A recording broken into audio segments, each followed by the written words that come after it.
Hi everyone, Matthew Donovan here.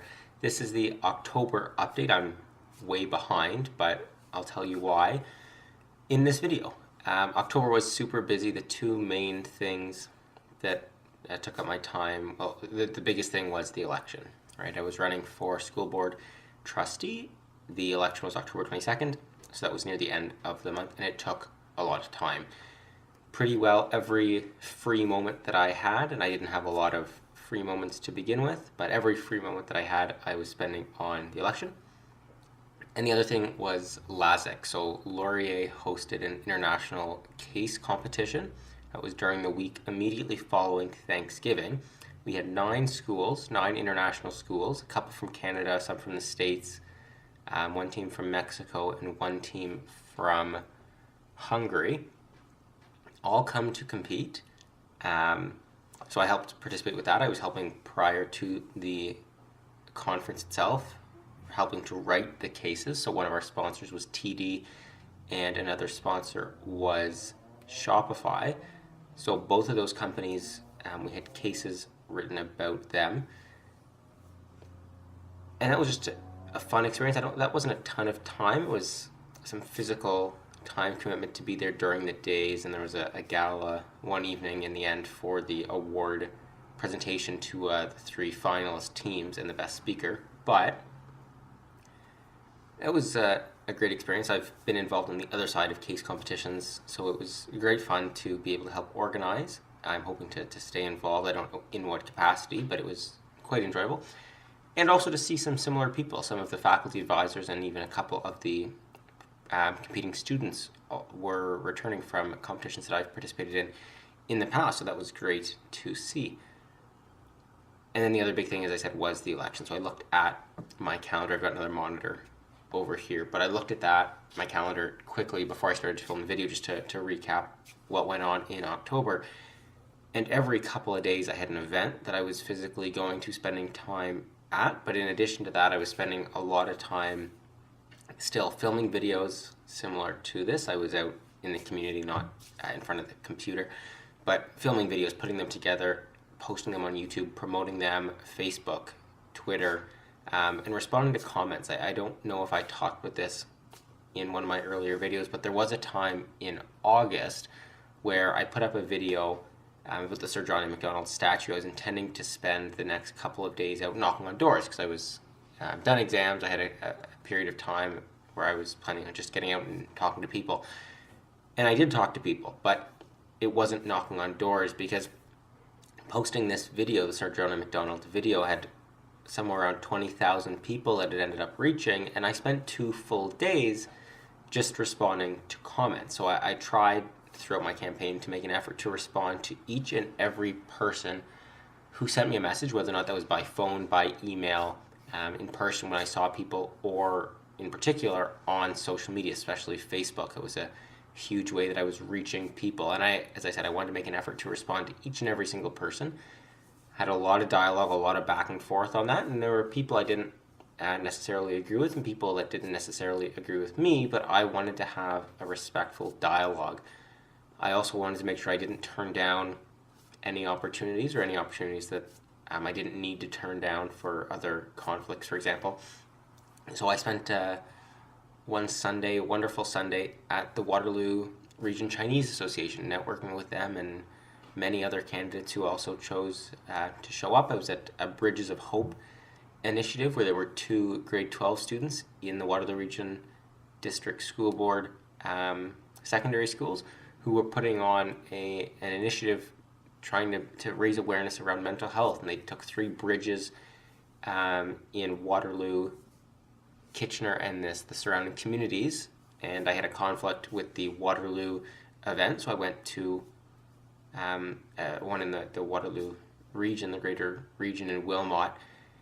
And it was great to just go to those events, and at these events they were posting motivational messages and messages of hope on these bridges, and that's why it was called Bridges of Hope.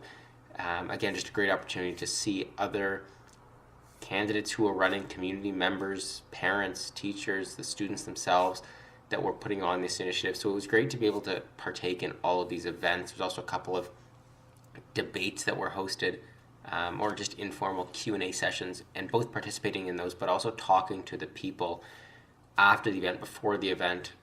I really enjoyed that. So ultimately, as I said, the election was on the 22nd. The final results actually weren't in, I believe it was the 23rd, but it may have been the 24th, because there was an issue with online voting in Wellesley in particular. So they held a large number of results. I think there may have been an issue in Wilmot as well, but I'm not quite sure. Again, I'm a little bit fuzzy just because it was so far in the past on when exactly, what date the results came out. But I posted an update on my Facebook page and my website. Ultimately, I came third out of 7 runners-up, so that put me 6th out of 10 overall, with, I'd have to pull up the exact numbers, but roughly 3,500 votes. Out of the 5 candidates who'd never had their name appear before on a ballot, I was top ranked out of the 5. So that, in addition to knowing that there were 3,500 people who checked an X next to my name, I think those two things are the things that I'm most honored by. One is the fact that there were 3,500 people that put an X next to my name to signal that, yes, I want this person to represent me, or I'd like to cast a vote in order to get that to happen. I think that's number one. But also number two, the thing that I wasn't expecting leading up to the campaign, during election day itself, I think I fielded 10 or so different calls on election day itself from people who said, hey, I just voted for you, or I'm heading out to vote. But either way, no matter how this turns out, I love your ideas, I love your goals, your vision, your drive. Please keep it up. The number of phone calls and messages like that I received, and then emails after the campaign was done, I think I received over a dozen emails from people saying very similar things, was very motivating. That wasn't something I was expecting. So I think I was expecting a much more center of the line approach on both ends. I wasn't expecting some people on the one end, who I think I spoke about in an earlier video, pick up the phone, call me, say that they think I'm a racist, they won't vote for me, they absolutely won't, and that they'll be encouraging their friends and family not to vote for me as well, but they wanted to thank me for putting out what they thought were such racist views on the internet. So that was one extreme that I wasn't expecting. But then the other extreme as well, to have people say after the fact that I'm really impressed by the campaign you ran, keep it up, keep going. I wasn't expecting that either, and my throat's been bugging me the past couple days, so I have to drink a lot of water.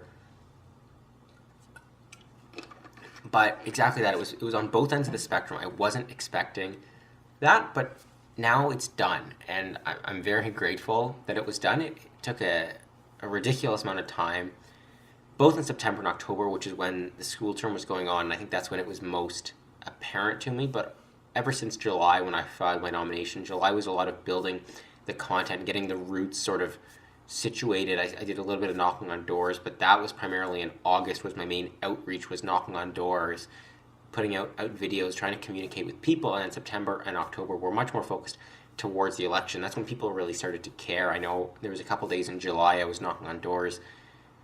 No one even knew that there was an election coming up. So I think the entire experience was incredibly rewarding. I'm very, very glad that I did it, and also very teaching.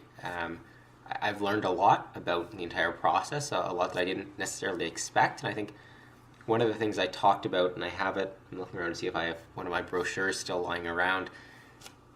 Barb Shaughnessy in 2014 ran for regional council in Caledon, and I had been working with both her and her husband prior to that, so I helped them with that campaign, the website, the social media, and all of that. And then I've been able to follow along the past 4 years when she was a regional councillor to just learn how does that work, what is that like. And that was one of the main things that helped to get me motivated, in addition to my personal situation, and I thought the time really was right for me to make this campaign run.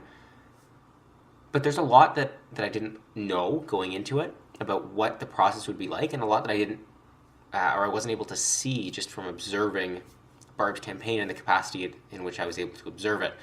So again, I'm very glad that I did that, very glad that I was able to work through that.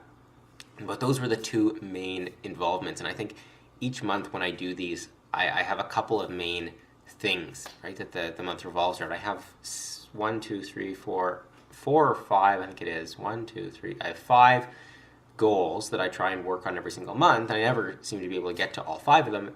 And even within that, there seems to be one main focus. So I think I'm already looking for the first 4 months of 2019, what my overarching goals will be. And I'm very much looking forward to looking at it on a 16-week basis or a 17-week basis where it's every 4 months. And in fact, I have a book called The 12-Week Year, and I have it sitting on top of my bookshelf there. I pulled it out intending to read it. I'll probably try and get through a couple of chapters tonight.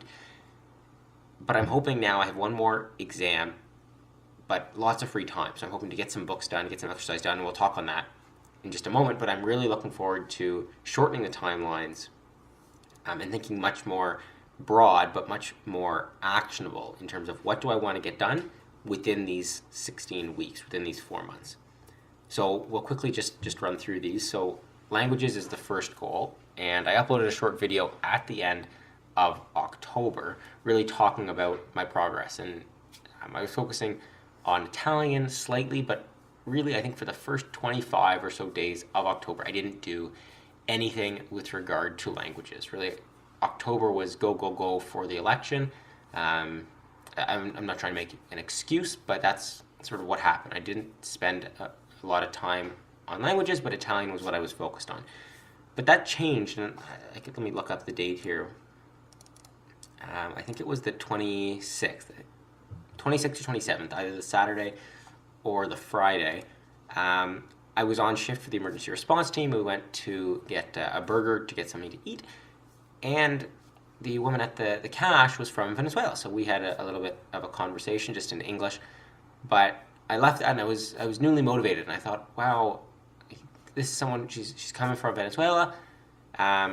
Spanish was her first language, and even though we were able to speak in English, it really motivated me again to say, this is why I learn these languages, is to be able to communicate with other people or to listen to content.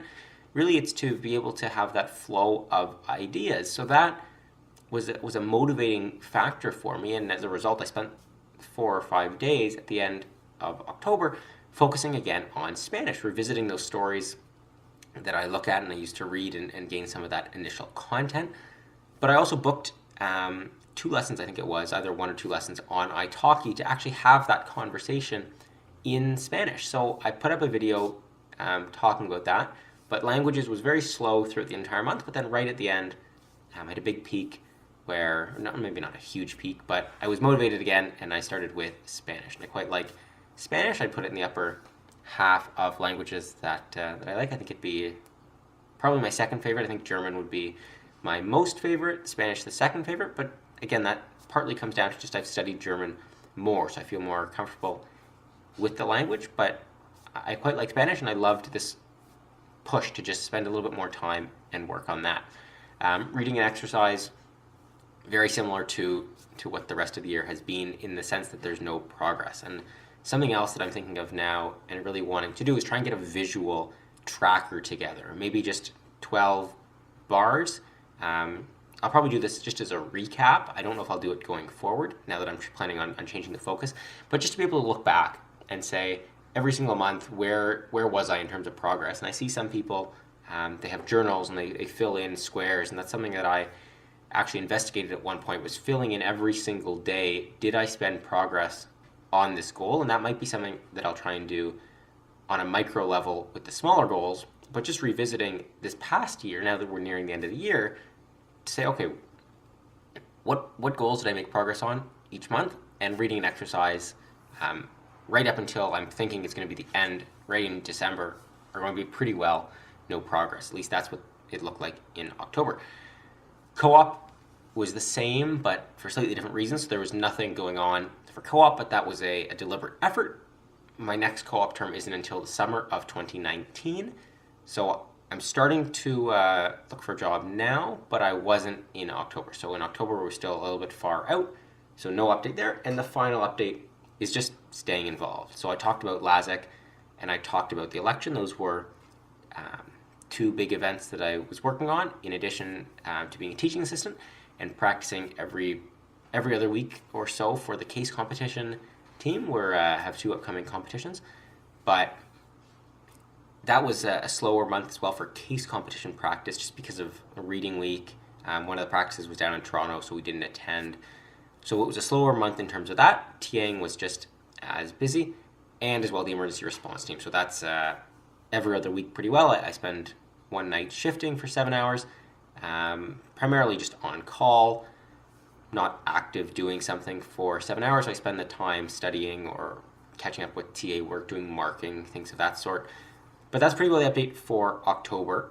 A lot going on in terms of the election, and that was a huge time sink, but it's over now. So November, time sort of freed itself up, and I was able to try and get caught up. So as always, thanks for listening. I'm sorry this one was late, but I'm following it up right now with November. Bye for now.